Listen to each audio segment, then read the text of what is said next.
Hi, guys.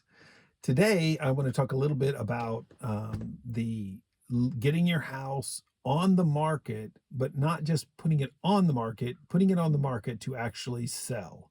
So, there are some key factors that change the dynamics of whether your house is just listed or whether it's listed to sell. So, I just want to take a couple seconds. I'm going to go over the numbers at the end just so we're kind of on the same page, so we'll know kind of where the interest rates are and kind of what the numbers of houses are that are actually on the market. That will help you when you go to put it on to know, kind of what price range you should be jockeying in.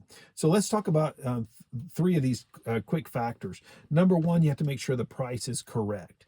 If you don't price it right on the front side, like if you go real aggressively heavy on your list price, the house will sit a little longer because the buyers that are looking on the market see your house come on and they realize that your house is aggressive or overpriced, especially right now because of the interest rates and the market tail. So we're kind of coming up to the tail of the actual market. The summer market is over. So we've lost some buyers off of that. So typically after school's out, we see less buyers on the market, and that is what we're feeling right now. The other thing is you need to make sure the house is in actually really good shape.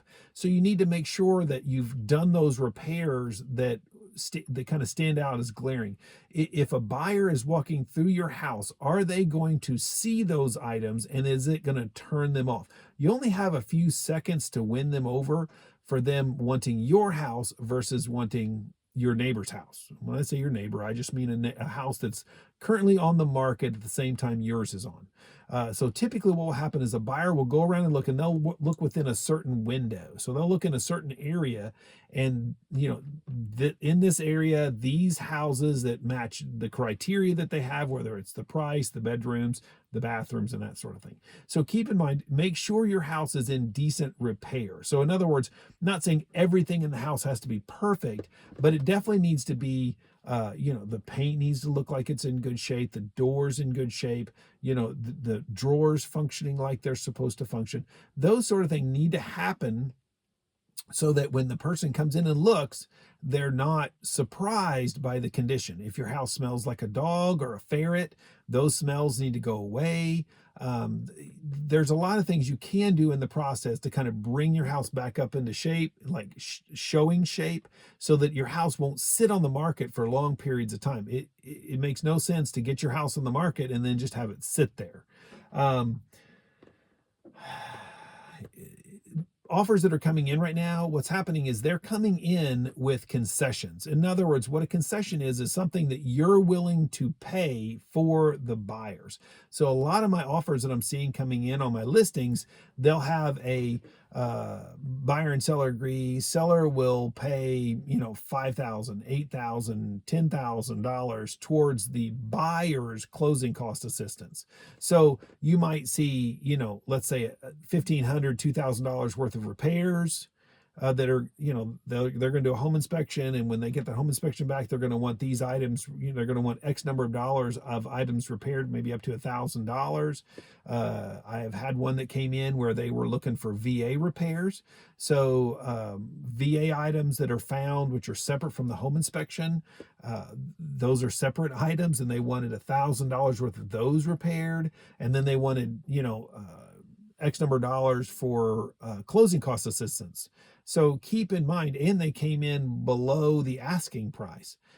Again, I want you to keep in mind, those are items that are going to pop up on you as you get your house on the market. And again, the key is you don't want your house to sit on the market. What you want is your house to sell. You don't want to be the house that sells other houses. You want to be the house that actually sells. So those are three quick items that kind of popped into my mind, and I just wanted to kind of throw them out on the table. If you'd like to sit down and talk, we'd love to just sit down and talk with you.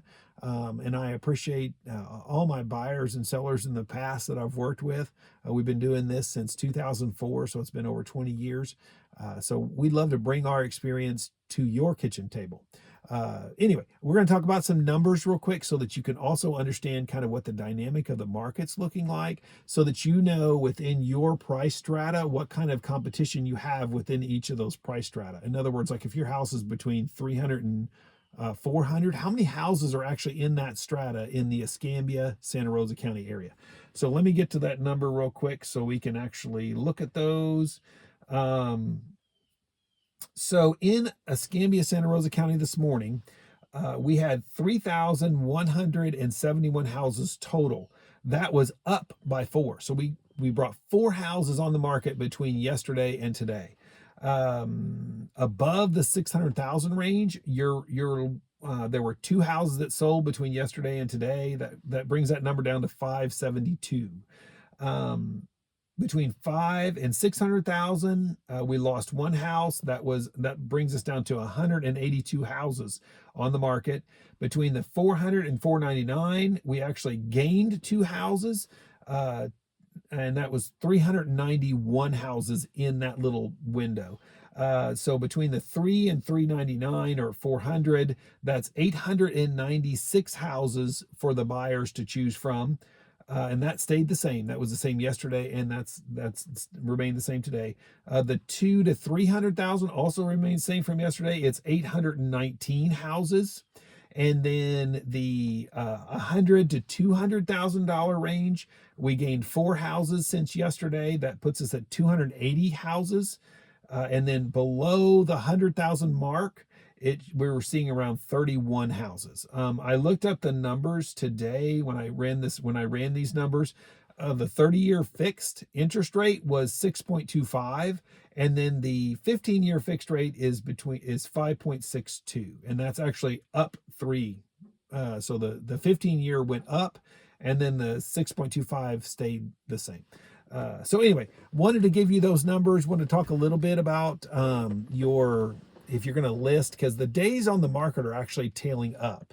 So houses are sitting on the market longer and longer and longer. And so there are things that you can do to mediate those so that you're not one of those that just keeps hanging on. And I tagged my blog post today, is your house staying on the market like a hare and a biscuit, I think is what the name of my blog post was today.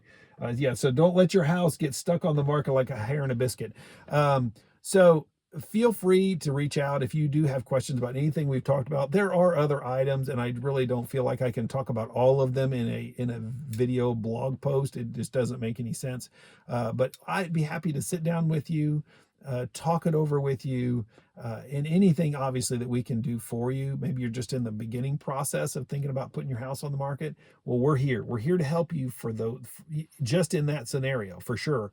So that way we can help you decide what you should repair, what you shouldn't repair. And then if you're a buyer and you're saying, hey, Skip, we're going to sell our house, but we're going to buy one. Well, again, we can help you with that. So I hope all finds you well. Please feel free to reach out. We appreciate each and every one of you, especially the ones that have sat through this video and listened to me rant and rave. And if you would do me a favor, if you could hit the like and share button with maybe somebody that you know that needs this information, we would love for you to share it. We appreciate you. You have a blessed day. Appreciate you.